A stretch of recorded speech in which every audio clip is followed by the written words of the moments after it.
Teka muna, pwedeng pakinggan mo muna.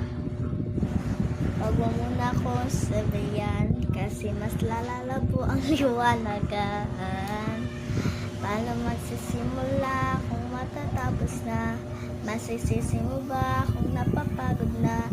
Kahit na mahal kita, hindi sapat na dahilan na manatili pa sa tabi mo.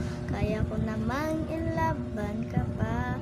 Alam mo na iningatan kita, kaso lang may hinahanap ka pa. Ako lang pa rin kahit lahat ay ginawa ko na. Sarili ko na muna uunahin ko. Matawad kung kailangan ko na lumayo sa piling mo. Wow. Baka di lang talaga tayong dalawa, at mas mabuting palayain na kita. Ayoko nang maging muna, sumama ka muna sa mga luha, sa mga mata. Pasensya ka na, oh, pagod na sa'yo.